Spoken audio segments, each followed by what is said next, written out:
A person's breath, really the essence of your spirit, that animating force of life. Because if you don't control it, you're out of control. Everything that ever will be is now. Part of the brain that the amygdala is in is called the limbic, the ancient part of the human brain. Because as long as you're in the process of making it happen, it's happening. The lioness hunts and the lion sleeps. Okay. Processed food is a buzzword. You cannot live off the grid. It's survival of the fit. Divorce yourself from the system. Easier said than done. Well, if you say it's not easy, it's not easy. Moving to Tokyo. Well, my pleasure is being able to provide. To be divine is to be wise. Consistency is the spirit or the breath of success. Steroids don't kill people. That's a lie. That's a myth. Miseducation of the American mind. What candy does to a child's mind, so does like information. My lifestyle was going to get me killed. You call yourself a professional badass? I train myself every day to make life my bitch. They say luxury is a lifestyle. I say it's a mindset. And this one comes with room service. Here at the Mayborn, where European charm meets California flair, I don't just check in, I reset. Because real power isn't loud. It's knowing when to ghost the noise and draft something far more lasting behind the scenes. The Mayborn, Beverly Hills. Welcome to The Basic Show with Viktorija Pashuta.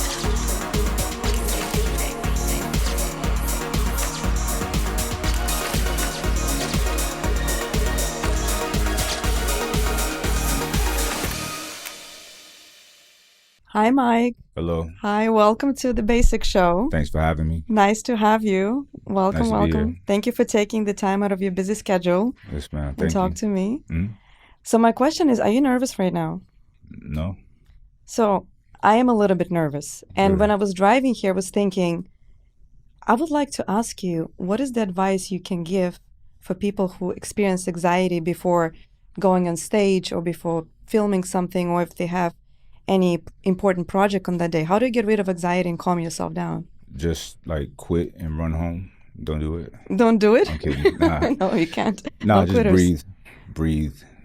Like breathing is interesting because a person's breath is really the essence of your spirit.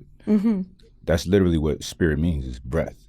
If people want to look it up, the etymology of spirit is spiritus, and it is Latin for breath, right? That animating force of life. So if you have a body, there's no breath in it, no oxygen, it's not alive.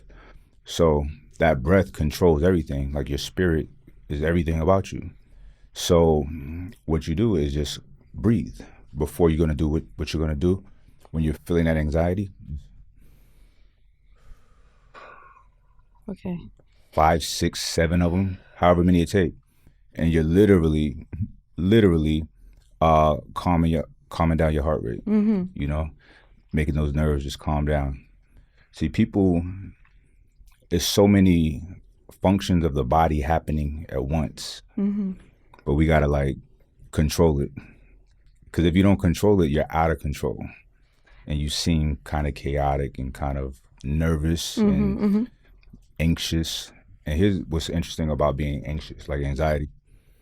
So you have a part of the brain, this little, like a cashew-shaped part of the brain called the amygdala, right? Okay. The amygdala is where our fear and anxiety comes from. That was necessary for us being safe when we lived more primitively, like, you know, out in nature and had predators after us. We don't live in that time no more. So we have to like not use the amygdala to that degree. Now, when people do use the amygdala a lot, it becomes stronger and bigger in the brain, that part of the brain, like a muscle. So they will default to anxiety a lot easier. And they have anxiety disorders or whatever it's called, or anger or rage, you know, firing back at people, you know, stuff like that. When you're using that amygdala a lot, it just gets stronger and stronger. So you got to not do that. And how do you not do that? Breathe. Just being conscious of it. You know, sometimes what I do, I don't know why it works. Every time I have an important project, I'm driving, I do 3 loud claps in my car, Mm, and I create and I also make the sound like what. okay. I don't know why. All right. And I right away feel goosebumps Mm, throughout my body. I don't know if it's connecting my mind to my body and sort of using the frequency to set myself to that energetic field. I don't know how to explain scientifically, but what that works for me. I mean, it sounds scientific Yeah. already. Yeah. You're taking control. Whatever your ritual is, you're doing it to settle yourself. And that's essentially what you want to do. That's really good advice. Yeah. So, Mike, you are a professional boxer, entrepreneur. You're a very influential figure in culture. You've achieved so much and you've had so many important transformations. My first question, I guess, would be second question. How do you start your morning? What's the first thing you did today in the morning? Well, typically how I start my morning is with a prayer. And I sit still for a little while. And then I go to the gym. Okay. I train, cardio, sauna, shower, office. That's my typical morning routine. Every day. So you don't have any cheat days? Oh, well, there's days that I just stay in bed a little longer. Today I did. Also, I did on Thursday. Okay. Every Thursday I have a lecture that I give to my community. And it's in the evening. It's at 6. And I had a friend that I flaked on early this week with for hookah. So because I just be tired in the evening. So Thursday I was very intentional about let me get up a little later and start my day a little later. So I have energy in the evening. And that's what I did. So yeah, every now and then it's a little bit different. So how do you approach discipline in a way? Do you believe you have to be disciplined 24/7? Or sometimes you have to kind of cheat here and there just to enjoy and indulge? Yeah, I don't necessarily think that cheating or not being disciplined is fun. It's more fun to be disciplined and to be on point. So for one to like cheat, indulge, what is that? Food, alcohol, whatever. You're not gonna feel that great. It might feel cool in that in that moment, but you're not gonna feel good afterwards. And you're doing more damage to yourself. You're like investing in something bad later. Because how the human body works, our bodies and mind is, say for instance, a person is dehydrated and they have the physical effects of dehydration. It's not because of right now, it's because of yesterday. It takes a while for everything to cascade properly in the body. So you're drinking tonight, you're gonna pay for it tomorrow, right? So you see the bigger picture, right? In a Always the sense. bigger picture. Always the Yeah. All right, so back to that amygdala. Yes. All right, so the part of the brain that the amygdala is in is called the limbic system. Okay. That's the ancient part of the human brain. That's what all animals have, robust limbic system. That's just survival, instincts, so on and so forth. In the limbic system, there's no planning. It's like what I need right now. I'm hungry, I'm gonna eat right now. It's not, think about it, lions don't hunt and save. They hunt, kill, and then they go hungry for however long. And most lions die of starvation. People don't realize that. Can I correct you? The lioness hunts and the lion sleeps. Okay. Right. Lions, when I say lion, I'm speaking of Others, okay. men and women, but male lions hunt as well. They do? Yes, yeah. You don't think male I feel lions? like they're just taking out every day. Okay. The lioness hunts. Okay, that's okay, but they do hunt as well. Okay. So they die. Most of them die of starvation because they don't plan. So a lion is a perfect example of just limbic energy. A human is a perfect example of frontal lobe, a cerebral cortex, of like not being instinctual, not doing what you want to do just because you want to do it right now. Plan, We can exercise, right? So we know that exercise will prolong our life, give us some more quality of life. We can do that. Animals don't do cardio. You know what I mean? And I'm not saying animals are bad, but humans, we have so much responsibility because we have this high degree of intellect to where we have, we wield magic, really, technology and stuff like that. So we got to be responsible about it. We can we can extract nutrients from the earth and put it in a pill to help us quicker. So we got to be mindful about how we're doing that with anything. Alcohol. Somebody figured out how to extract, because alcohol, everything is natural. Everything comes from nature to an extent. So somebody figured out how to distill that and have fun with it. But you got to be mindful about it. So if we were all limbic, we just go crazy with everything. And a lot of people do. A lot of people indulge in food, pleasure. Those are the two killers, food and pleasure. So speaking of food, what are the maybe top 3 foods that you would say should be in any person's diet, and maybe 3 outside of the fast food that we shouldn't be consuming that's poison? Yeah, I can't say for every person, because you got to eat what you like. People should be eating, healthy, whole food diets, but it's got to be something that they enjoy eating. If not, it's not going to be sustainable, right? Just like somebody doing a crash diet, lose a bunch of weight, but is that sustainable? If it's not, then you're really not doing yourself that much of a service. Right. Well, salad is not enjoyable. I haven't heard people saying, oh my God, I love salad, right? So do you have any 3 ingredients that, let's say, in your specific diet, not ingredients, foods that you always have in your fridge? I'm very basic. Okay. Basic. Welcome to the basic show. What I eat, I love salmon. Okay. I love beef. Rice, she cooks very good, and I want the same thing every time. Some chunks of cube steak, some blackened salmon, rice, avocado, and some broccolini. Yeah, that makes sense because it's not processed food, right? A lot of people just have a lot of dressing and ketchup and mayo, things like that. Your diet is would you say it's very clean in a sense? I mean, how do you define clean? That it's not processed.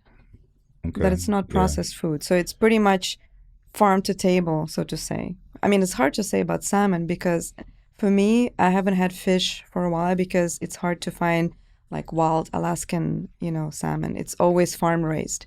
And that's another thing, wherever you find farm raised, there's wild caught as well. Yeah. Yeah, for the most part, I try to do as little overly processed as possible, but process is a loose term, So here's the thing too, people got to educate themselves with and be aware of buzzwords, right? Because processed food is a buzzword, right? And when I say processed food, what do you think of? I mean, something in a can, like tuna in a can. But do you know what that means, though, the process of it being processed? Why is it considered processed? Chemically processed, I guess, for the longevity of it, so it stays longer in your fridge. That's, to me, it's processed because natural foods usually spoils faster. I can go back from my experience coming from Latvia, the strawberries smell and they get bad in a week. Here you buy fruit and it could stay for a month in your fridge. So there must be something in it. So to me, it's sort of pesticides or some kind of additives that they add for the food to stay longer fresh, but not necessarily mean healthier for you. Yes, ma'am. So here's the thing. It's a nuanced conversation that just should be had, but people are very tethered to feelings, to what they feel like things should be or is. So process is not inherently bad. Some stuff process is bad, right? Okay. But not everything. Process literally it's a silly word because packaging meat. Oh, it means that's process. A process. Oh, that's technically what process is. I see it. Everything, but then it can go all the way up to the preservatives, right? Preservatives, right? Genetically modified, right? And even that, GMO is a buzzword that was yielded out because of marketing. GMO is not bad. Most of the food that we eat is genetically modified. And it's not that people are doing this to harm us. We're doing this to make this food more palatable and enjoyable, or for it not to spoil, because we do shop in bulk, right? That's just the nature of our society, right? So these things are not inherently bad, but you have look, we live in a capitalistic society, and people gotta not be naive, right? Capitalism reigns supreme. So when you're going to Whole Foods and you're thinking it's all great, Organic they're and just fresh. marketing to you, right? They got organic plates, organic T-shirts, like a T-shirt, right? Organic. All right, so, and I know this from experience because we are in the food/supplement industry. In order for one to be deemed organic, you let the people know, you pay a fee, they give you the dates that they're going to come. We'll be there in between this date and this date. This is the checklist of what everything has to be. So that got to be it when we get there. You can do that, have it ready for them when they come. And when they leave, you go back to doing business as usual. Nobody knows what's organic and what's not. We have to trust these businesses. And I don't trust nobody, especially when it comes to money, because once again, one issue with capitalism is you have the fiduciary duty to, make more profits for your business. You have to do that. So what does that mean? So that means in food, you have to make more margins on what you're selling, right? So your quality can't be that great, right? And that goes for everything. When profit margins are the most important metric, where's the quality going to be at? It's going to go away because high quality, high profit margins do not go hand in hand, So what is the solution to that? We cannot live off the grid, right? How do we educate ourselves in understanding what is actually organic, what is not, how to make these decisions? Yes, ma'am. Well, we have to, to have a degree. I say I don't trust nobody, but if I choose to buy organic fruit or produce, I'm trusting it it's organic, right? But if it's not, I don't really care. It's not that big of a deal. Wash your fruit, right? Because here's the thing. So if we were to go to like the rainforest and eat a banana, we'd throw up. We wouldn't even be able to digest it. That was my next question, right? We're probably not even built right now. We are accustomed, our bodies have adapted and evolved to be able to process food. So we're fine. The fact that the reason that we are such a robust species is because we have the ability to adapt. There were other human species that existed before. They died out because they couldn't adapt to certain things.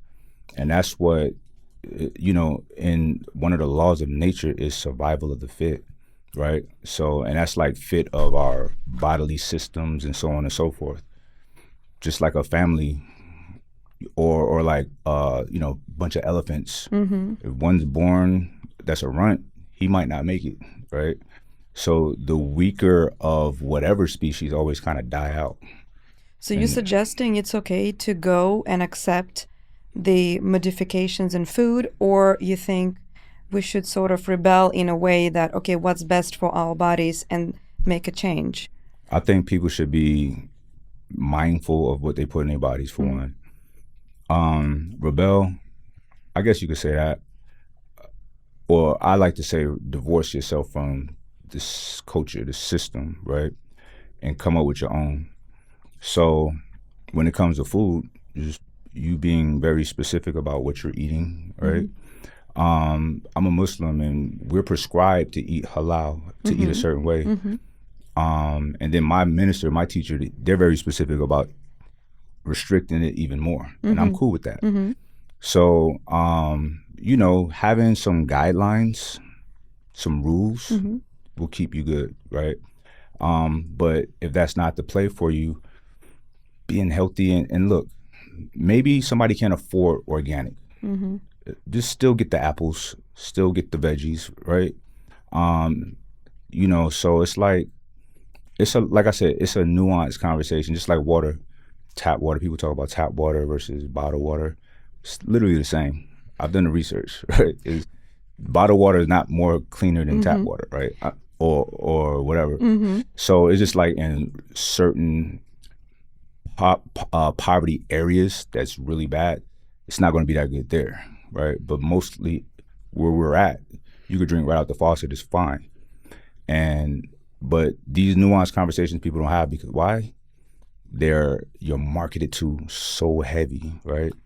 And water companies are businesses. Yeah, it's interesting you mentioned apple and carrots, and I remember movies back in the day. You could see somebody walking down the scene just, biting on a carrot. Right now, I don't remember any commercial or any like modern contemporary movie or film where you could see characters are eating fruits. It's true. And we're surrounded by advertising, commercials, all targeted with the purpose to consume, to sell. And you don't see that anymore, in media or in pop culture. And when you said apple or a carrot, I'm like, I don't remember last time I've seen anybody having Right. an apple That's or true. eating a carrot. Very true. Yeah. You got a good point there. Yeah, this is a consumeristic society, The average American family has $3,000 saved. The average Japanese family, $30,000 saved. We live in debt. Moving to Tokyo. But yeah, so it's like the values here is upside down, We live it's so strange. We live in a world, we were talking about this last night. None of us are asked to be born, right? But once we get here, we got to pay for food, pay for cool air, pay for water, pay to sleep. It's crazy. It's crazy. I had similar conversations the other day. I was thinking, we all have the right to be happy. We're all the species of this universe. But if you think about it, anywhere you go in the world, you probably couldn't find land that is free, right? You couldn't come, like if I have a fox or a wolf, they come, this is my place, this is my area, this is my forest. Nowadays, I don't think there's a spot in the world that hasn't been visited by influencers or belongs to somebody. So if you think why universe and land belong to certain people, how was that distributed, right, throughout the years? And we forget that we do have the right, right? We do have the right, clean air, clean food, space to live, right? But now we're enslaved by restrictions in the system. And speaking of that, can you maybe expand about your concept of modern slavery in a sense, how we are addicted or dependent on the system and how hard it is to break out from it? Yes, ma'am. People use the term slavery a little too loose because the literal definition of slavery is for one to be held captive and made to work for free. So unless that's what people are doing, then it's not slavery. Now, I think people do, well, I know that we exist in matrices and systems that may not be ideal for each person. For instance, I have a concept like for my children to stay home until they're going to get married and not work a job, right? So here's the thing. They're going to work. A lot of girls will question. Okay. Have questions. Okay, so your job is to, if you're in school, is school, right? Working out. You have something you got to study outside of school that's not school related. And whatever you want to do in life, your passion, work on that, right? So, and that's it. Why? I'll tell you. So I'll use my son as an example. Okay. He's the oldest, 19. How old is your son? 19? Okay. So he actually works with me with one of the businesses. Okay. But he spends most of his day working on his passion and his craft. He has to work out. He has to read, right? If we took 8-hour chunk out of his day to go work for whoever, Chick-fil-A, like I don't know, whatever an 18-year-old can get a job at, what is it for? Like, what is that little money that they're giving you going to do for you, right? I'm going to tell you what you're doing. You are wasting valuable time out of your days, the best time of your life, right? Because when you're young, you can learn so much, right? This is when a person is young, we're not supposed to be working all our lives. But when you're young, you lay that foundation. You work hard, right? But work at something that's benefiting you, not somebody else, right? Do you think it benefits him or it's more of an overprotection? No. Well, my way? Yes. It's benefiting him. I'm going to tell you why. If he's working 8 hours a day, 40 hours a week, flipping burgers, right? It's not even a lot of money. Let's say he had his own place. So he's basically getting a little bit of money to pay rent for an apartment that's not his dream home. It's not even his home. Just to rest, to go back to work, to get money, to go back here to sleep, rest, and pay to sleep, to go back and keep working for that guy over there. He's making him rich, right? So he's working with the family business. He's making himself rich, right? He has equity, right, for one. But best of all, he's working on what he wants to do as well. He's perfecting his craft. And, you know, we as parents, we love our children. We should try to set ourselves up to be able to give our children that space.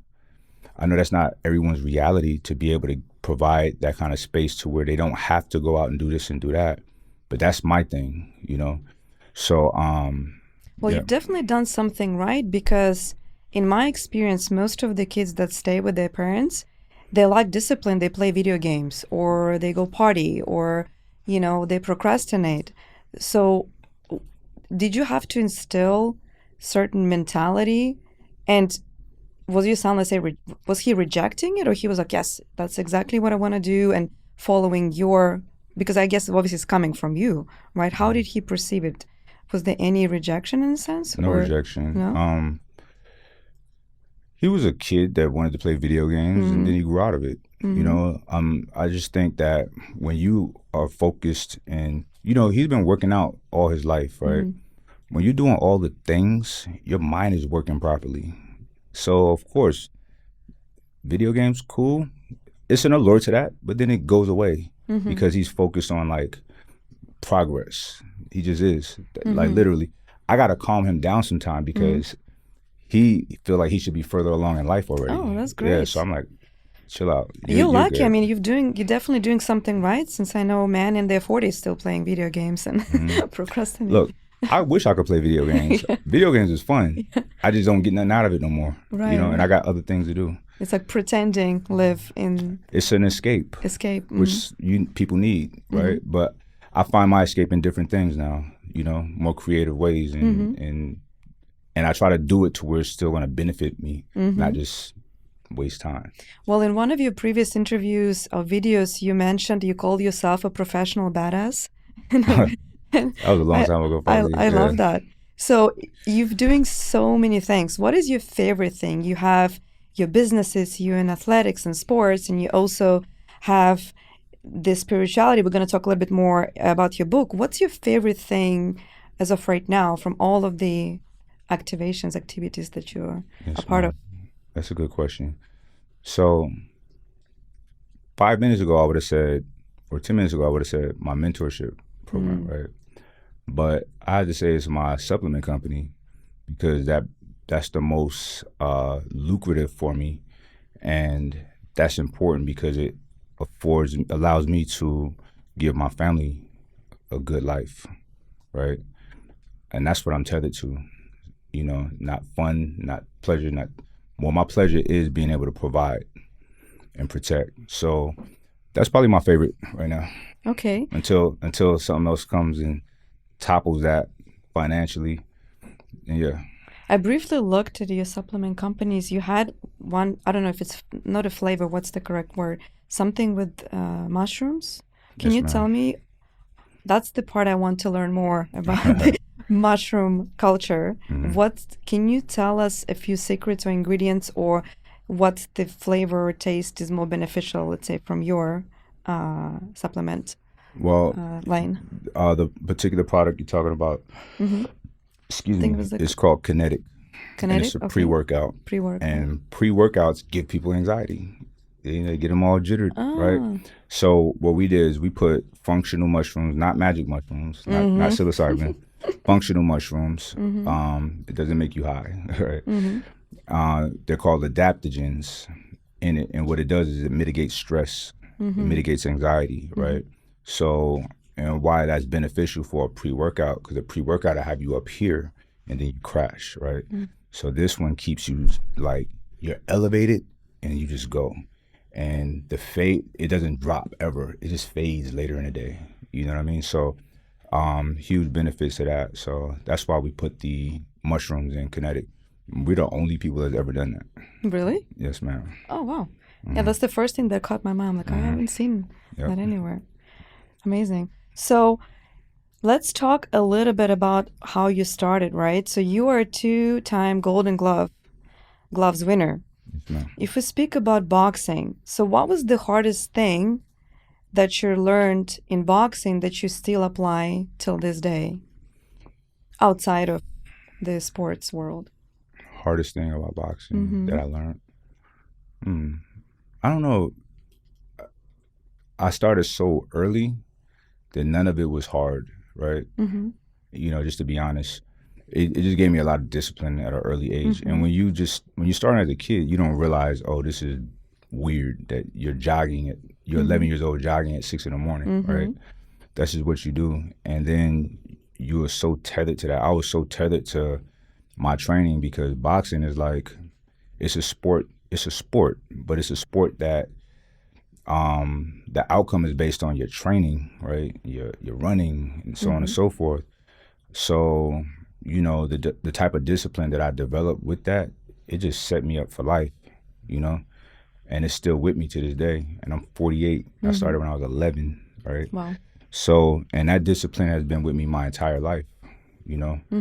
So, yeah, but discipline is hard for some people because people, you know, they're not set up with that when they're young. And I got to thank my father for that, like, for real. Me and my father go back and forth on a lot of things, but I really appreciate the fact that he put me in boxing at such an early age. And not just threw me in there, but like he was like guiding me, and like my father would take me to like the park where the sand is at, and I had to sprint sand, do sand sprints. He called it the sand pit, like all kind of crazy stuff, like hiking up mountains and stuff as a kid. So he made me crazy at a early age, and it's just so deeply ingrained in me.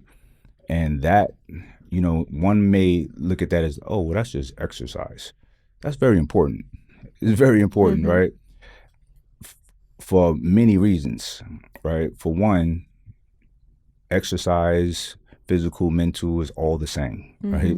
This is one body here, right? Our mind is not outside of our body. It's right here. And there's direct benefits cognitively and physiologically in the brain from exercise, neurogenesis. A person's ability to adapt to stress or mitigate stress, stress tolerance, right?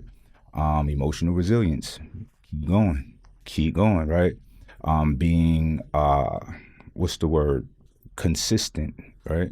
Consistency is the spirit or the breath of success, for real. Everybody I know that's successful is consistent. You can be very talented, right? But without being consistent, you might not go far. And people who are consistent but might not be as talented will achieve better results. That always happens. Always happens. So that discipline, powerful. So let me ask you this question. So I think it's more for men, and you work in the supplement industry.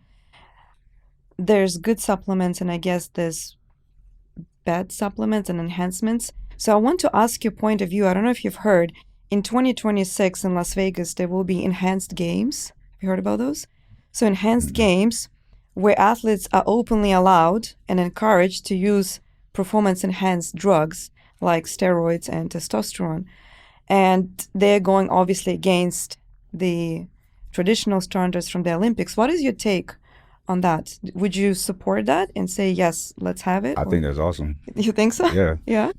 I want to see, if I'm going to pay money to see some athletes, they better be way better than me. That's entertainment, right? A person, I'm of the mindset, I don't do drugs, but I'm of the mindset that people should be able to do drugs if they want to. It should be legal. No one should be telling people what to do and what to put in their bodies, right? And all right, so you said there's good supplements, there's bad enhancements. What do you perceive as the bad enhancements? That you have long-term side effects, life-threatening side effects. Well, if I'm not mistaken, there's a lot of accidental death of athletes as they influence they're having heart attack or strokes or things like that, just because, I mean, a lot of bodybuilders from back in the day, not in a good shape right now, and they have serious health issues just because they overused certain supplements. Like whom? I don't know exact names, but I've heard examples of people having like, I mean, in the gym, I had a friend of a friend who died on a treadmill just because he was using steroids. No, tell me, give me the If scientific his point of view. autopsy said Okay. steroids killed him, then that's one thing, right? Okay. But that's So highly, steroid is not a highly- supplement? It's highly improbable. Okay. Let's dig into this. Okay. All right. So once again, marketing, right? Okay. People are marketed to, right? So you have to really take it with a grain of salt whenever the government, deem something bad, right? For instance, psychedelic drugs, right? These were initially created for therapeutic purposes. People with depression, people with anxiety, where traditional medicine wasn't working, this stuff would work, right? And it wouldn't just work. They wouldn't have symptoms for 6-7 months. From LSD, when they were doing the studies on that, people with extreme depression, so on and so forth, 2-day therapy, right? That means they're taking a lot, big doses with their therapist for 2 days in a row, no symptoms for 6 months, right? But guess what? That's not good for Big Pharma, because Big Pharma needs you to run out of pills every 30 days so they can sell you more, right? So that's one of the reasons why this was considered a Schedule 1. They lied. No therapeutic purposes and highly addictive. They use LSD to get people off of addiction from alcohol, tobacco, Interesting. illicit drugs, right? Drugs that'll really kill you. So now let's talk about testosterone Yes. and hormone replacement therapy, aka steroids. Steroids is a part of regular medicine. It has been for a long time. My grandma was on steroids. She had a heart attack. Like, there's so many different uses for steroids, right? For hormones. Hormones are very important. Now, when you see, a 300-pound bodybuilder, if you don't know what you're looking at, you're like, this is crazy. He's gonna die, right? A lot of these guys are super healthy. They do that. This is not a way of life that they can do forever. But you gotta understand. Now, there's people that abuse it, right? But let's talk about a professional bodybuilder, what you would see. Like, who would be the representation of steroids? Most of those guys, they have a period in which they max out. They go hard. They set up their career, so on and so forth. And then when they retire, they stop, right? They may not stop completely, like the steroids or hormone replacement therapy, but they take a lower dose just for maintaining health. And this is something that's recommended for men and women after certain ages, because your hormone levels drop to a drastic degree, not just because of age, but pollution, stress, so many different things, processed food, alcohol, whatever. There are so many things that are way worse that are super legal, like alcohol, that everybody, it's okay. It's fine. It's fine because it's legal, right? But alcohol, you know how many people alcohol kills? Okay, have you ever looked at how many people alcohol kill in America versus steroids? What's the You percentage? can't even compare it. There's So nothing you're here. telling me there's more deaths? People don't get killed. Steroids don't kill people. That's a lie. That's a myth. That's right? very controversial, because every guy I talk to, they say, "Oh, he's on steroids. It's bad for you." And now What do you're these saying guys something. look like? Yeah, they don't look like they go to the gym. The every guys day. that's saying this, right? Yeah. What does he know? You have to ask people, like, "Oh, where are you getting this So information you're telling me from?" there's no side effects?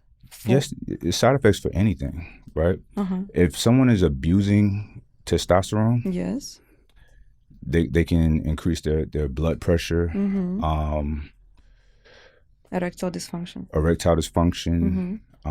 But if somebody has low testosterone, they have erectile dysfunction, and they have high blood pressure. Okay. Low testosterone is worse than high testosterone. It's very dangerous, right? You have emotional men, moody, no testosterone. When a man is not activated and his hormones are not aligned, it's kind of, Well, yeah, but there's we're talking about extremes, right? But say you would advocate for using steroids to become big and bulkier and stronger, No. or I advocate people doing whatever they want to do. whatever they want to do. Uh-huh. What do I think is healthy is this. If you have symptoms of low testosterone, let's say you're in a bad mood, you're lethargic, no energy, you have brain fog, you can't get an erection, there's a lot of different things. You should go to an endocrinologist or your doctor and get your complete blood panel, which everybody should do at least once or twice a year, and look at your markers, look at your testosterone levels, right? If they're super low and you have these symptoms, then you should get on treatment.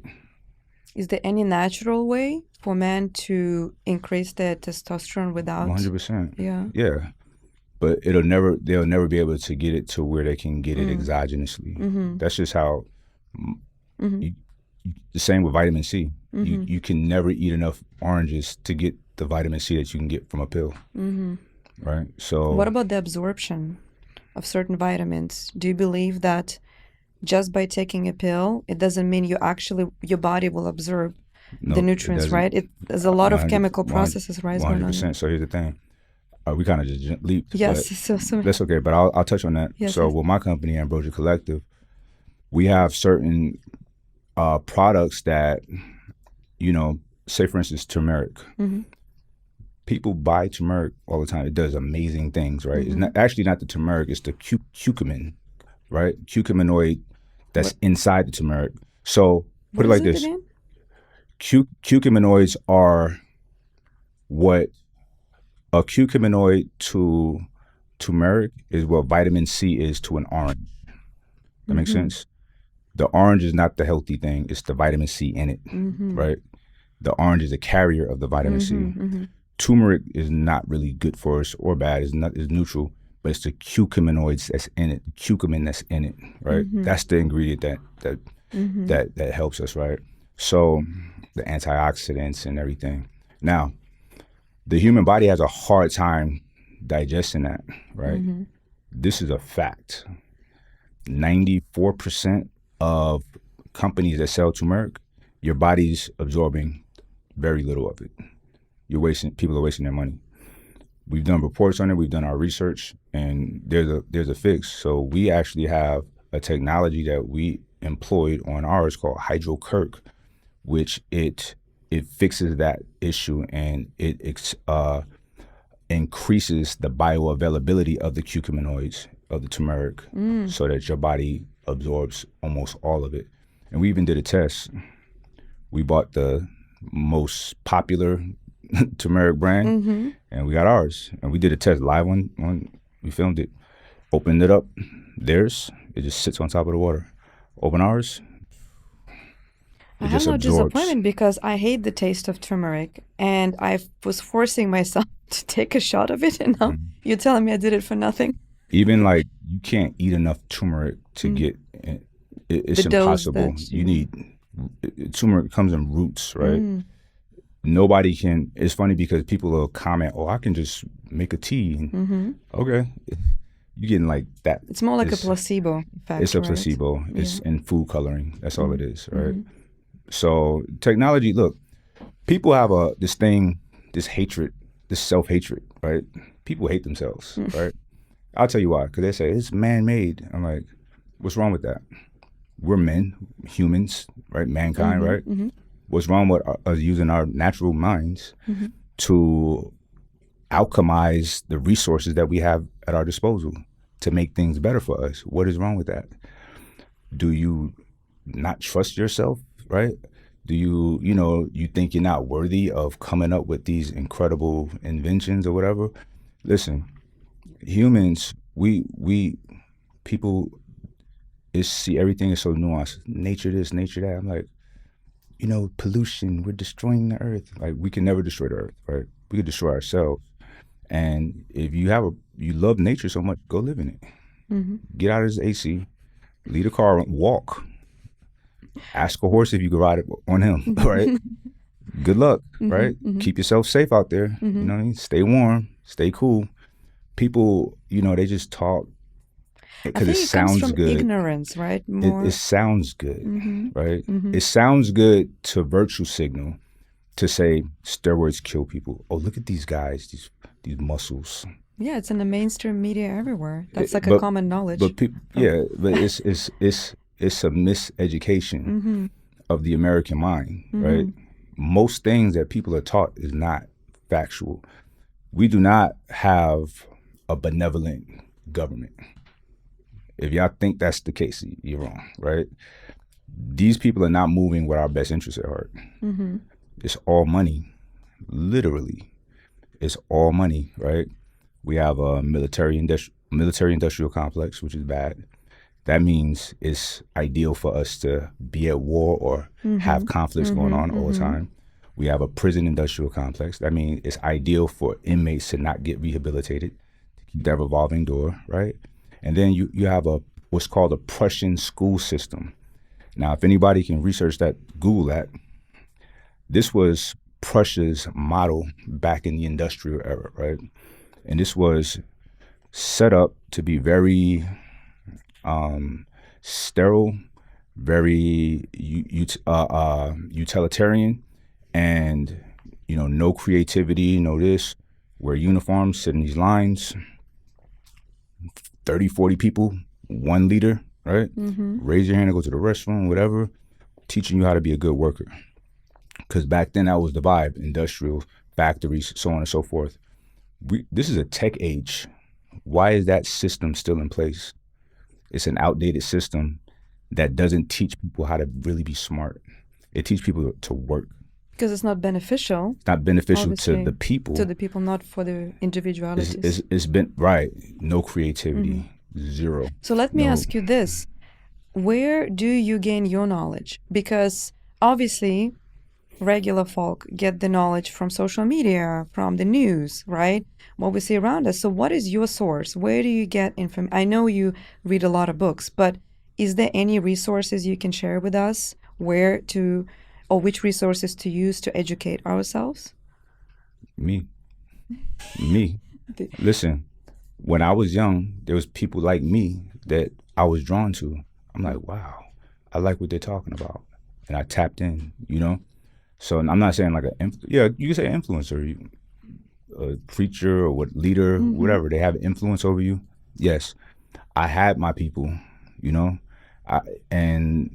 So who was your mentor in the beginning? I know you spoke highly of your mother, who introduced you to books and things like that. So are there any other influential people in your life who outside of my parents? Yes. My spiritual father, his name is Louis Farrakhan. Okay. This is such an intelligent, eloquent, masculine man. It's like a leader, and he taught me love yourself and have knowledge of self and learn who you are. You are special. You don't grow up with people telling you that you're powerful, you're mighty, you're intelligent, right? Especially being a black person in America, especially when I was growing up. Look, I went to Catholic school, right? Think about how oppressive this is to a black mind. You go to a school, this is in New York, so it's very Gothic architecture, so it's scary for a kid, right? And all of the divine figures are white. All of them. So you're like, where do we come into play? Then they give you a book about slavery. It's like, what? This sucks. And you're not treated good, right?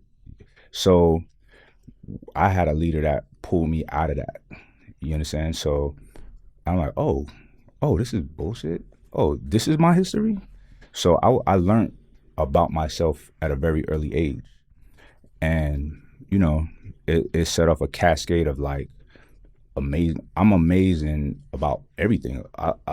Everything fascinates me. I like learning about everything, right?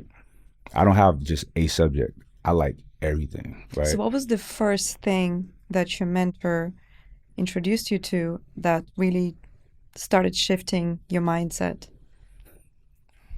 It's not one thing. And like I said, he's one, but my parents, like my mother, for instance, like when I was a kid, I was into fighter jets.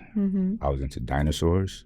I could tell you every dinosaur in detail, their names, herbivore, carnivore, omnivore, right? I always had these different interests. And then my grandmother would take me to like the museums. In New York, it's a lot of culture there, a lot of We went to the Science Museum. Was it the planetarium you mentioned? Went to the planetarium. That blew my mind. And, you know, when I was a kid, we even went down to Florida to Nassau Space Center, the Cape Canaveral. And this is before the IMAX was open to the public, because people just know it as a movie theater. But the IMAX was for flight simulation. I got to see that as a kid. So my mind was just like, what candy does to a child's mind, so does like information and wisdom. You're absorbing everything so much faster when you. But you got to expose have to these be kids to this stuff. I was exposed to it, so my brain was going crazy. And then I traveled a lot too as a kid because I boxed, so that got me to travel. So that opened up my mind to a lot of things that a lot of kids just didn't. So yeah, and I'm a weird guy because I was, I have siblings, but I was raised by myself, so I was like the only kid.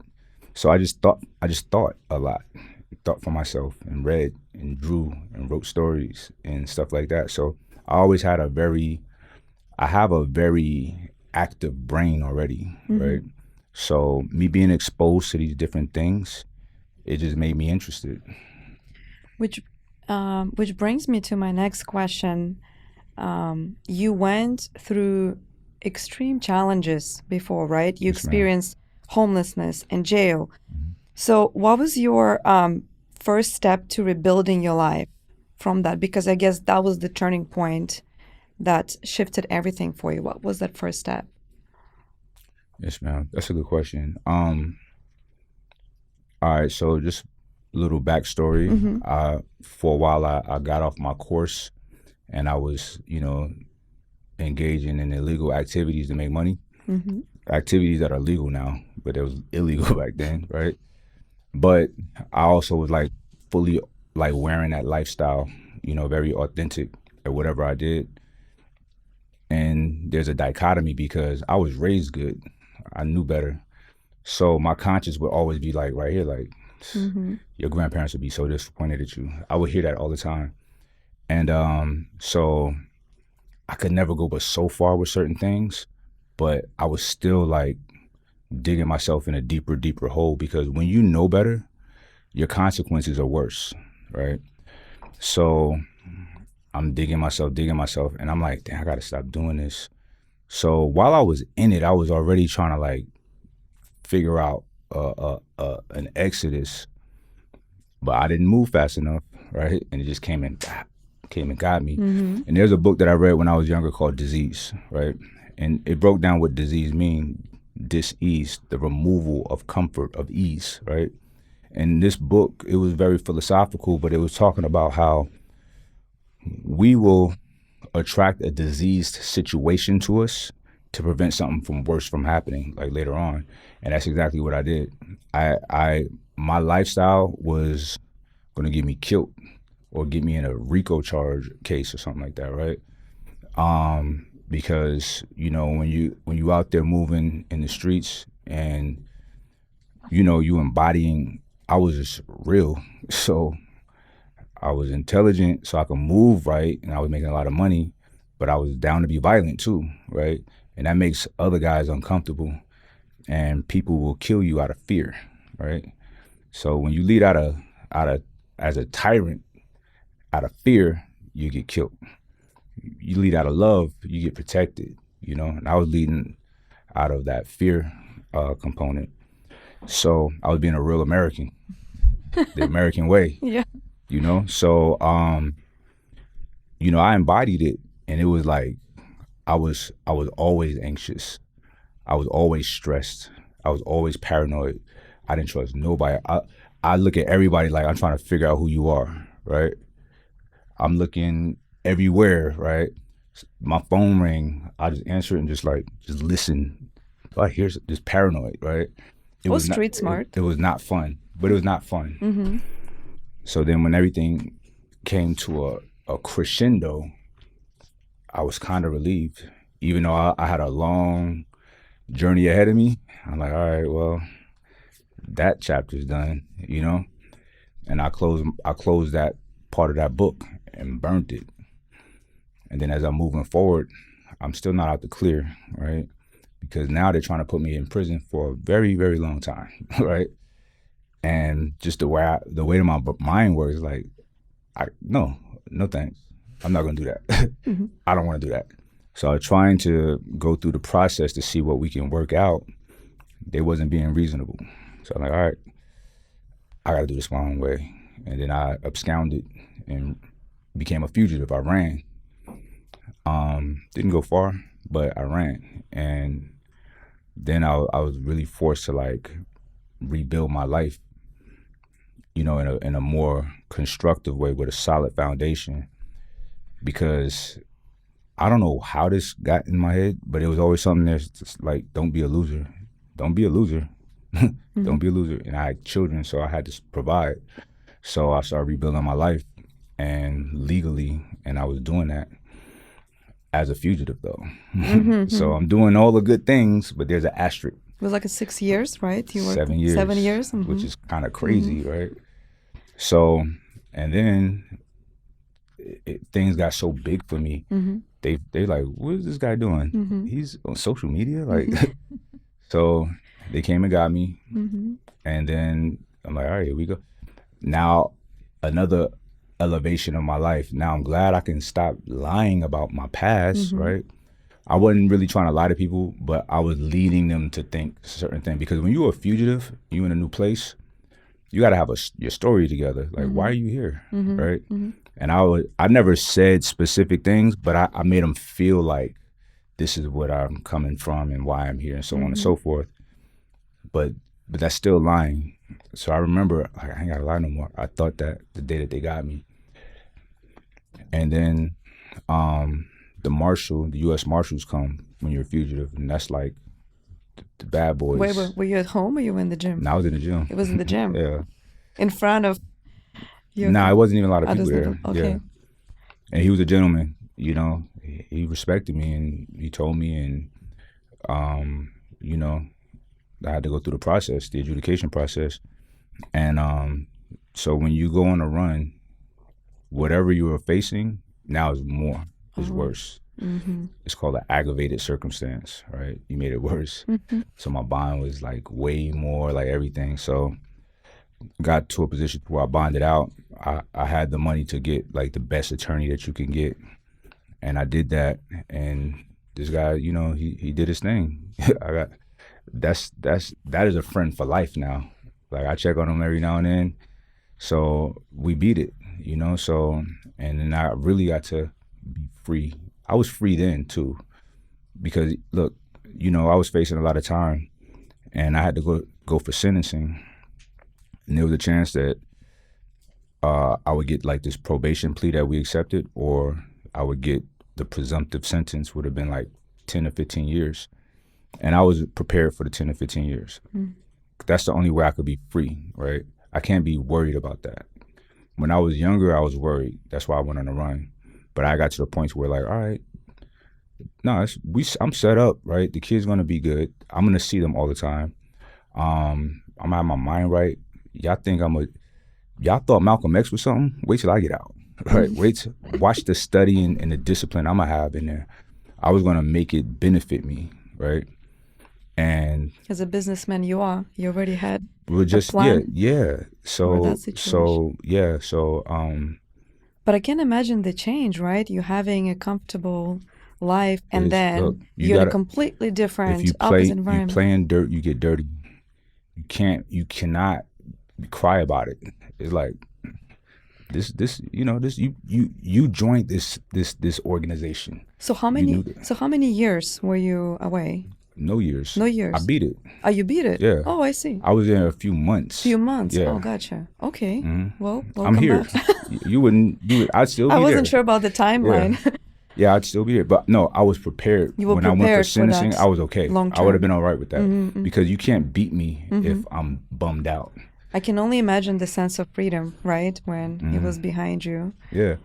But I would have been free if I would have been incarcerated. I'd still be free. You can trap my body, you can't lock my mind. No one can trap my mind, right? So, and that's real power, is when you can be free right here. So whatever happens to you, make it happen for you. So what is the first thing you say in your mind to feel that way? Because it's easier said than done. 100%. You're right. What is that thing that you tell yourself that gives you that freedom? Because it's not easy. Well, if you say it's not easy, it's not easy. Mm. So I train myself every day to make life my bitch. That's what I said, right? For instance, if I'm working out and I'm going for a heavy lift, I'm like, it's easy. There's nothing. I psych myself. I talk crazy to myself, right? And I get real aggressive, like on a bench when I'm racking. I'm like, give me this fucking shit. I've seen some of your older videos where you were having this huge hammer and smashing on the tire. You're wearing like a gas mask. And Oh, that was way back in the day. I went all the way back. I wanted to see the first videos, and those videos were really intense. I'm like, wow, this guy's crazy. I was a little crazy. Yeah. But nah, listen, you gotta manhandle life or life will manhandle you. That's how I see it. So what's the first thing one can do? Well, first and foremost, let's try not to put yourself in a situation like that, right? Let's try to make good decisions so you're never in a bad situation, right? Because the bad situation that people find themselves in is always their fault, always. And if you don't think so, that's a weak mentality because you're blaming other people, right? If you gotta blame other people, if anything good happens to you, is it because of them or is it because of you, right? So I don't blame nobody for nothing, right? Whatever happens is supposed to happen, and I'm gonna make the best out of it. And that's just how I see it. I've trained myself to know that. I don't believe it. I know that that's reality. Only good things happen to me. I'm telling you right now, only good things happen to me. There's nothing, you can lay out all of the events of my life and be like, oh, what about that? I'll tell you how that was a beneficial situation to me. Everything. Do you believe it's manifestation or Nope, I don't believe nothing. Me neither. I don't believe in manifestation. I don't believe anything. I know what I know. So let's speak about that. You are a very wise man, and you use the wisdom combined with your life experiences, and you wrote a book, The Divine Quintessence. Yes, ma'am. Can you tell us a little bit more? One, what is this book about? And two, what really inspired you and motivated you to write a book? Yes, ma'am. I've always wanted to write a book and write books and write. I write a lot. I've always written a lot. At my parents' house, I got movie scripts I wrote when I was a kid. Just nothing happened with it, of course, but hey, maybe a chance right now. I love writing. I just got a lot to say, and I don't say it all the time, so I write it. So I tried writing a book. Started like a long time ago, but I had no discipline with writing like a structured book. I had so much stuff that I wrote, but it was like in my iPhone notes and stuff, silly stuff like that. But for some reason, my mother ascended in 2023. And for some reason, I got super disciplined right then to finish a book, and I did that. So it took me about a year. Did you set up a timeline for yourself? I didn't. That's the thing. I just really wanted to get it done. I really wanted to get it done. You didn't tell yourself like in a month or in 3 months? Nah. You just knew you have to finish this book no matter what? Yes, ma'am. So, I did it in a year, but within that year, it wasn't like consistent. It was like 2 days of writing, and 2 days is a lot for me, right? And then maybe nothing for a week, stuff like that. So intervals. Correct. So yeah, I just got the discipline to do it when she passed away. Maybe it was her like, all right, get this done. What the book is, the Divine Quintessence. Quintessence means fifth element, fifth essence. The quintessential, you ever heard that before? It's like the best of, right? And the fifth element, people don't really talk about it, is the best of the elements. It's the fabric of the universe. They used to call it the ether. Now they call it dark matter. So symbolically, I wanted to use that for the book, because what the book is the best that somebody can ingest, because it's confidence. It's like, it's making you, it's suggesting that you go inside and trust yourself and see who you are and understand that you have God in you, that you are divine because you're taught that you're not. You're taught you're not. You're taught that God is in the clouds and you're not there. And he talked to people a long time ago in the Bible, but he don't talk to you. He presented himself to them, but not you, right? So this is what the fables that people are taught. So people have no confidence. That's why people say man-made, like that's bad, right? Like what do I mean? You're a man, right? So so when you're able to step into that divine acknowledgement, you live a different type of life. You have a different air about you, right? You are looked at as wise, and thank you for saying that, because it is to be divine is to be wise. So it's not just saying it, it's doing it. It's qualifying yourself to be wise, right? Like I tell people all the time, I don't get sick. Well, I got to do the things to not get sick. I got to qualify myself to not get sick. But that's for everything that falls under divinity. So that's what the book is. It's like, yo, one thing I've been good at my professional life, because I started out as a personal trainer, was helping people see how strong they really were. Because people just doubt themselves. I was like, no, you're going to do it. I know you can do this. I'm going to stay here until you, and they be like, wow. So this is just another level of that, intellectually, spiritually, physically too, because we get into that in the book too, because it's all important. So.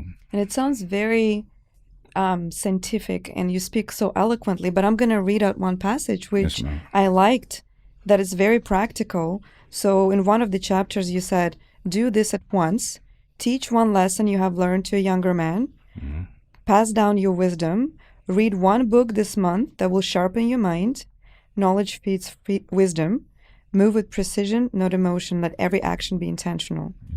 I love that how you also had practical advice in the book that can be applicable in everyday life. Yes, ma'am. Because sometimes I believe if you have a gift, you must share it. And I love when you say that teach one lesson that you have learned to a younger man. Correct. What is the last lesson you have taught somebody recently? How to study, how I study. Okay. So like with the community that I have, I'm big on studying. So I show them how I do it, because it'll make it kind of fun, right? So, all right, the basic show. I'm gonna ask you, what does that mean? What it means, the basic show? Semantically, or? Just, I didn't give any footnotes. I just said, what does it mean? Oh, it means the basic show, but not ordinary people. Okay. All right. That's it? Oh, well, yeah. All right. So what I do is this. I'll break down every word, the, basic, and show, and I'll start out with what the means, right? And then I'll explain, because do you know what the means? Tell me. No, I'm asking you. No. But why? I know.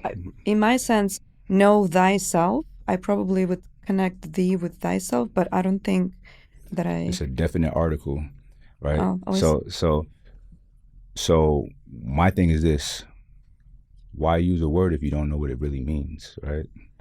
So it just gives people that that wherewithal to like really master information. Okay, knowledge. They say knowledge is power, but it's not. It's potential. Knowledge is power potential, right? The application of wisdom with that knowledge brings forth understanding. That's powerful. Knowledge, wisdom, understanding, right? Because knowledge is just words, just information. Okay, that's a great bit of whatever, but what are you gonna do with it? That's like me telling you, yo, you shouldn't drink alcohol and you should eat healthy. Okay, but are you doing that, right? That's a very small example, simple example, but it's literally that. The application of knowledge and wisdom is the understanding. So anyway. So what does it mean? So how do you, let's say if you take the basic show, how would you dissect it? The is the definite article explaining, it is out of all things being spoke of that moment, it's the most important one. I see. Okay. I am the whatever, right? So this is the, and then we have to go into basic. Okay. I thought basic meant ordinary. I don't know. I don't go by what I To me, feel it's like more things. back to the basics. I don't even go by to me. Oh, I see. Okay. I I'd see. rather go by it. So if I was to Uh-huh. break that down, I would Yeah. look it up, right? Okay. And I wouldn't just look up the definition, but I'd look up the etymology as well. Okay. And then those two is really telling me what it means. And the same with show. So matter of fact, my notes in the book, notes from the author, is me studying my study template on the Divine Quintessence. And it breaks it down. Your brain works in a freaky way. To me, But don't that seem like it should be normal? It does. If It's we're gonna fascinating. use, It's fascinating. If we're gonna use a word, we should be able to completely break it Understand. down. I get it. Exactly. But we use words a lot of times and we don't know what they mean. Well, I guess it also coming. Do you speak? Is English your only language, or you speak other languages?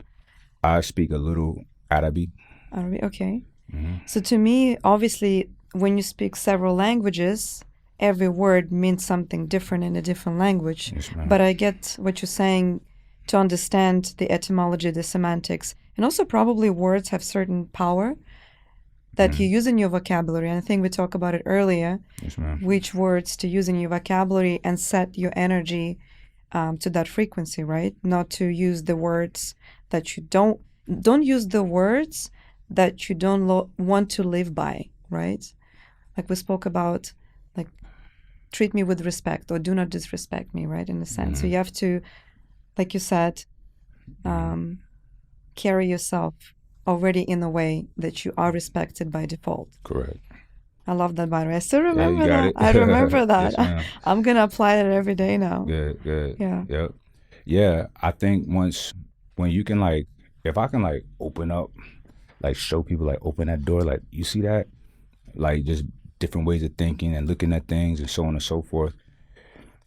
If that door can stay pierced open long enough and people can really see it, they're going to be hooked, right?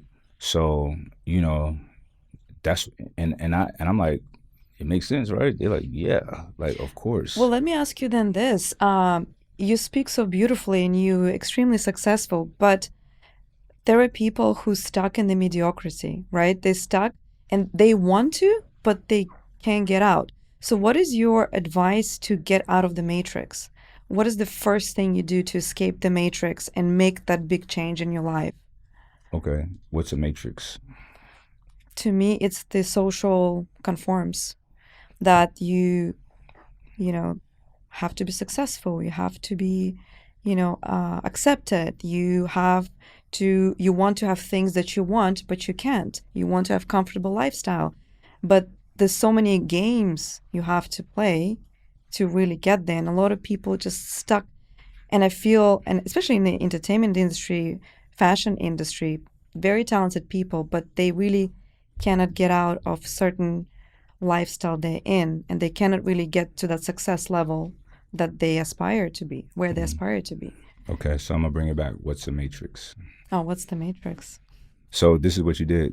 What? You said to me, and that's the wrong answer always. Okay. Right? Because I'm gonna explain why this is important. All right, part of us having this cerebral cortex, this prefrontal cortex, right? A lot of responsibility, because this gives us the ability to have language, to have a robust and vivid imagination, to have empathy, to develop societies, right? So in that, we develop rules. For instance, a red light. It doesn't make you stop, but we agree that, we should stop so they can go and we don't have accidents and die, right? So we can have order instead of chaos, right? So it's the same with words. We have a definition in a dictionary full of words. So we should all agree that we do agree that that's what the words mean. But when people say, well, to me, then you're just making up something, right? And I always make up stuff. Right? Everybody do, right? Yeah. But we should be conscious of it, because when we're all sticking to what it means, we have more order, and order is just the best case scenario. So with a matrix, how do they escape the matrix? Now, a matrix is a mathematical system, right? We just use it in Grab that. colloquially, I can't say that word. Well, in modern vernacular, we use it for like a system, right? And usually it's being used as a system that's bad for you, right? And here's why. They're on point with that, because the system, the American system, is bad for most American people, right? It's beneficial to the people creating the system, right? So how do you escape the system? Create your own system. That's Create like your a own be system. revolutionary. That's like going against. What's wrong with that? Um, What's wrong with a revolution? What's wrong with a change? I guess if you accept that path, then you have to be ready to sacrifice a lot, right? You're getting out of your comfort zone, right? Being a revolutionary is best case scenario. That's the best case scenario. Your comfort zone is a death zone. It's mundane life. Nothing comes out of that. It's safe. Think about this. I'm gonna make this real ridiculous. If you go outside, you get hit by a car, right? Yeah. You know that's you can be paralyzed, right? So just stay inside. It's better just stay inside. Don't ever go outside, right? It's the same thing. Your comfort zone is a death trap. It's dumb. It's like, why are you living being safe? So I guess if we kind of put labels on it, you need to be courageous, get courage, because the first thing you need to do to get out of your comfort zone, it's not comfortable, right? It's not something you would do with ease. So be courageous, have no fear, maybe not be afraid to risk. And then hopefully that will get you out of the matrix, out of that mediocrity. Maybe you're not going to achieve your goals, but at least you might get a few steps closer to your goal. Is that right? But I wouldn't maybe nothing. I would just make it happen. Make it happen. I would, because you just said maybe you don't achieve your goals, but like no, you're maybe. going to, because as long as you're in the process of making it happen, it's happening. Life is not all right. So this is another thing that I don't know why people don't look at life like this, right? People look at life as linear only, A to B. Okay, two-dimensional, right? How about quantum fields, right? This exists. And you look at all of the possibilities, right? It's not just, oh, I made it. What does that mean? Once you get, let's use getting in shape as an example, right? Okay. I want to be 8% body fat, 200 pounds, whatever it is, the metric. Okay, you get there, now what? You stop? No. As you're going along and progressing, you're successful. It's happening. Because guess what? Because when you get to that one point, you can't stop. Because you stop, you're gonna digress. So it's always it's a continuous, nonstop motion, right?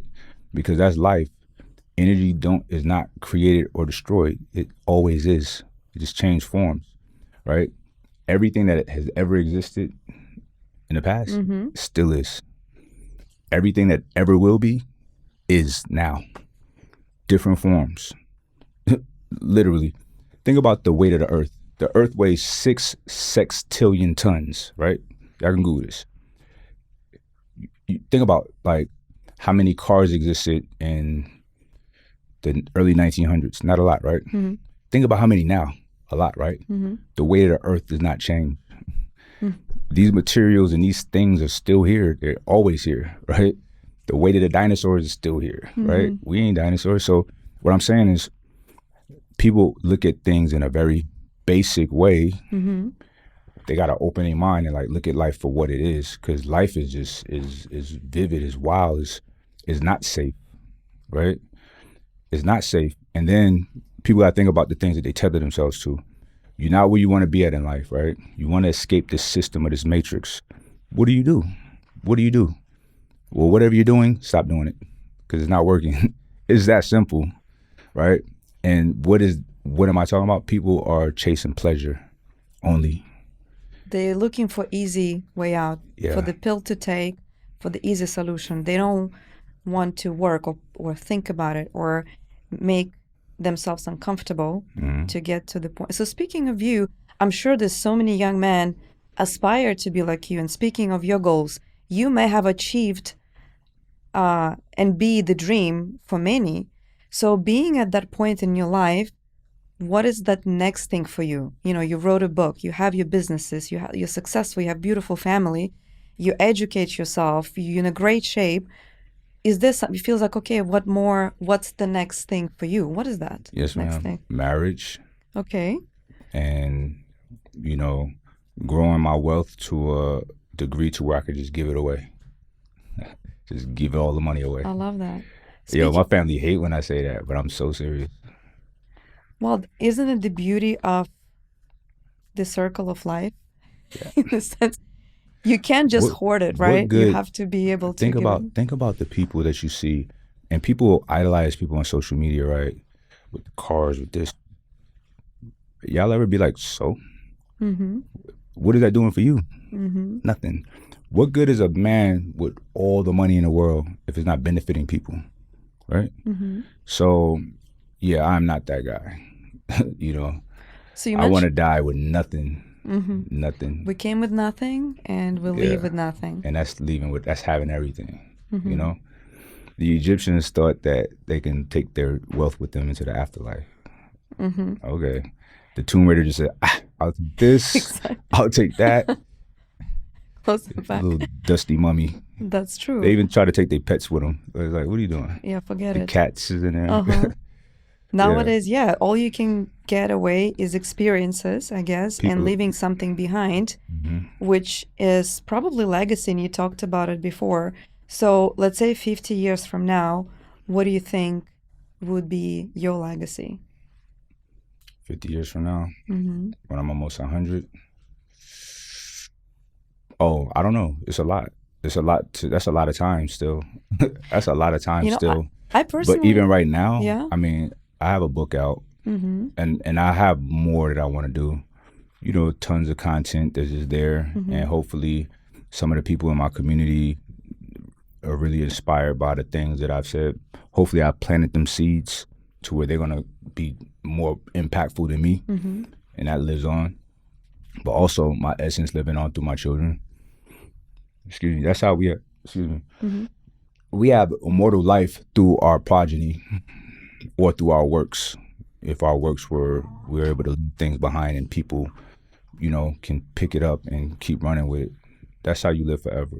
I personally don't believe in legacy because if you think about it, no matter how big of a pharaoh you were in Egypt or ancient Greece, years from now, nobody's going to remember your name. Either you're a famous warrior or a soldier, which brought me to the thoughts, maybe legacy, we overthink legacy. Maybe legacy supposed to be in the present moment and living it the best way possible to be a good human being, because nobody really gonna care about you, what you've done or what you've created, 100, 500 years from now. That's interesting. I see it differently. Okay. I think people do remember you Okay. when you are memorable after you have left, ascended. I mean, we talk about pharaohs now, thousands of years later, right? My grandfather was so impactful to me and my whole family. Mm-hmm. We talk about him a lot, right? So, yeah, memories is what lives on. And also, when you say legacy, I'm talking about like wisdom. I'm talking about systems that we've put in place for our people, for our children, for our family, right? To where they can have a good life and then make it bigger, right? Add on to it, because my family, just because of the way that,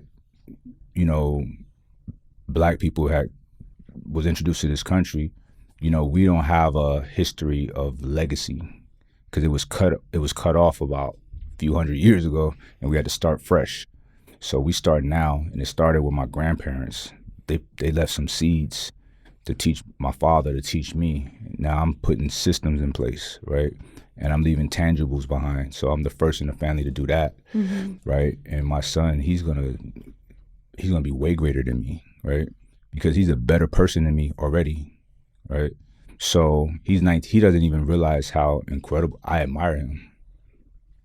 I do. And I'm so fortunate that that's my kid. So that's legacy. I mean, to me, it's sometimes it feels like you're feeding your ego as well, right? Because you're thinking you're creating something greater, right, to make yourself feel better.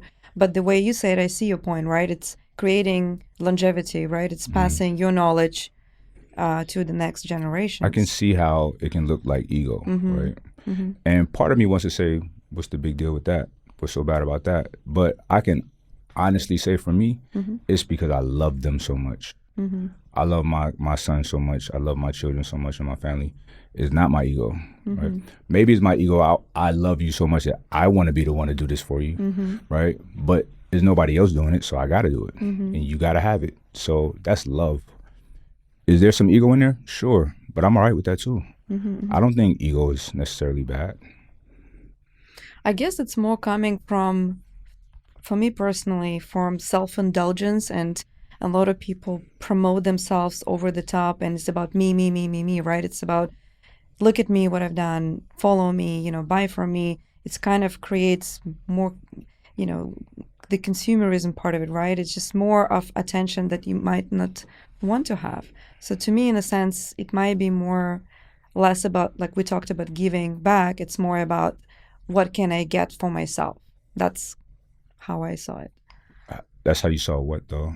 Well, before I heard your opinion. Oh, is that you saying that's how you saw me? Is No, my I didn't legacy see or legacy in general? legacy in general. Okay. Yes. Yeah. Yeah, I'm sure. Well, if it's for the person only, then that's not a legacy. It's a weird legacy, right? But I think from my observations, it seems like when people leave a legacy, it's pretty legit. It's for their progeny, it's for their offspring, it's for their or just people who tapped into them, Which brought me. So, do you think you can leave the legacy if you don't have an offspring? 100%. Yes. Yes. Yeah. Information, knowledge, wisdom, Childless system. Yeah. Yeah. You could adopt, right? But even if you don't want it that close to you, like let's say I didn't have kids. I'm leaving books. I have a whole blog, which is probably more stuff than my book, right? So it's always stuff that you're creating, right? It don't even got to be that broad. It could be like people that you know and you interact with, that you're, there's a guy, Brother Muhammad, he passed away last year, and this dude was the nicest dude I ever met, right? I am a mean guy sometimes, right? I'm just not always. You look a little bit intimidating. I'm not always but once super getting to friendly, know you. right? And there's times that and I carry a lot on me. So we go to the gym, and I'm like upset about whatever, and he's like, "What's up, Mike?" I'm like, "Yeah, man, give me a minute." Nothing that I can do can make him like not happy and bubbly, and he just wears me down with good vibes, and then I'm in a good mood because of him. Right? That's part of his legacy. And everybody that knows him knows him to be that. Man, he is such a positive dude. And there is a lot of value in that, right? Because I can accept my shortcomings. And me not being super nice is a shortcoming. I own that. And I want to be nicer. It's What just do you mean hard. not super nice? Like, give me an example. I'm just not always the nicest person. That's all. I'm very straight to the point, dry. I ignore people sometimes. Maybe that's more like you're not fake. Yeah, but it's still not nice. Really? We don't have to be. There's a polite way of doing things sometimes. Look, I'm not one to do therapy, right? But I did sit with a therapist before, and she was trying to like make me out to be great. I'm like, nah, I know me. Stop, right? So I'm telling you, I know I'm not nice sometimes. So, and I think that that's not good, because people that I know that are really nice, I love them. I'm like, this is an awesome person. Even the people that I think is too nice to where it's fake, like I don't like it, but they're really genuinely like that. I see it, and then I really love that. Them people, like, yeah, I want to be like that. Yeah. Well, sometimes. I'm sorry, but just to land that plane. Yes. Brother Muhammad, I don't think he had kids, but that's a part of his legacy that he left behind. So I'm always mindful, like, be nicer, be cool. It's okay. You know what I'm saying? Yeah. Well, what I wanted to add, that sometimes you don't know what's going on inside the person's mind, because you can have the most nicest and sweetest person, but you don't know what they're going through. So Yes, what you're saying, it's always be mindful, as you never know what someone with a smile on their face today might be going through right now. Yes, ma'am, it's There true. was just recently, I saw on the news, and I forgot the name of the girl. She was rescuing foxes, and then she experienced online bullying, and she committed suicide because of experiencing that online bullying. And everybody saw her as a very outgoing, sweet, smiley personality, helping the wild animals, and then facing something like, being bullied through the internet. She took her own life. So it's really sad. So when you say that you can impact somebody just with a smile or being positive, you should reciprocate that, because again, nobody knows what anybody's going through at Yes, the ma'am. moment. Very true. Yeah. Well, to wrap it up, is there any advice you would like to give to young men, young women who kind of on the crossroads of their life and they want to make the change in their life, but they sort of not sure where should they start? What's the first 3 things you can advise them to do? That's a good question. And that's not one that I want to rush an answer to. Take your time. But I would say I would start by praying. Start with prayer. Right? Mm-hmm. Start with prayer. And then from there, meditation, sitting in silence. And meditation, like the type of meditation I do is called mindfulness meditation, right? And it's just nothing. You're just sitting there and you're not thinking about nothing. You find a focal point on the wall, or you close your eyes and you breathe. Set a timer, start out for like 3 to 5 minutes. Mm-hmm. That's a long time to not do nothing. I can't do right? that. I need to That's practice. why you should. I need That's to why practice. You should. So, and you start doing that, and how I describe the benefits of it for me Mm-hmm. is I have a GPS for my decision making. I'm never second guessing that. No, I need to do this. I need to do that, right? And we are inundated with information at all times. Phone, people, this, that, whatever. You owe it to Distractions. yourself to turn everything off sometimes, right? So that alone will give you so much clarity on how you see things, Mm-hmm. right? Also, be mindful about how you eat, right? Your mental and physical diet has everything to do with, your mood, your demeanor, how clear you think, right? Everything. And yes, food affects that. Your brain, people got to realize this, the brain is not it doesn't take up that much real estate. But it consumes 40% of the calories that you put in your body. Mm. So a good chunk, almost half the energy is being consumed with your brain, right? So be mindful of the things you put in there, because it's affecting your thinking and your ability to think. And the problem with a lot of people is they don't think. They're not thinking. I would think opposite, maybe what you don't put in your body, because that's a whole different topic, but you talked a lot about fasting Yeah. and starvation So sometimes. get there too. Get there too. That's part of it. And, try to dedicate one day Mm-hmm. of a 24-hour fast. It's not that bad. It's super not. Think about, so we do it on Mondays. Mm-hmm. So the cheat code is to eat early on Sunday, your last meal, 5 o'clock. Okay. So then 5 o'clock on Monday you eat. If you're busy all day Monday and then you eat at 5, you good. Not even water, nothing. Yeah, water. Oh, you can drink Mhm. water. Okay. Yeah. So, just because like the physiological benefits is voluminous, it's a lot, but the psychological benefits is heavy, is dope, right? You feel a sense of accomplishment, which adds to your confidence. Your brain neurogenesis begins, right? That happens with meditation as well, right? You develop deeper empathy, right? Just so many things. It's a cascade of positive things when you meditate, when you fast, stuff like that. So those things right there. Oh, and movement. You don't got to be in the gym, but just walk. Look, I walk on average about 4 miles a day, right? Before my workout, right? So walk. Look, sometimes I get up and I'm just kind of groggy. My walk, I get like a runner's high while I'm walking, and it's low impact on the body. It's something that you could do every day, right? It's not going to be bad for your knees, your whatever. burning calories in your brain. Your blood is flowing all throughout your body. Your brain is working. So just those little simple things right there. Those things right there, the benefits are so profound, but it's all free. You ain't gotta pay nobody nothing to do that. So the best things in life are free. Sometimes. Yep. Well, thank you for this insightful advice. I'm sure Yes, everybody ma'am. will benefit from that. Thanks for having me. Thank you for being on the Basic Show. We had Mike Rashid King, Yes, ma'am. one of the most insightful interviews. I made mental notes. Okay. Make adjustments in my life for the better. Mhm. Thank you for this conversation. Yes, ma'am. And I wish you all the very best in your future endeavors. Thank you. Thank you so much Thank for you. having me. Thank you.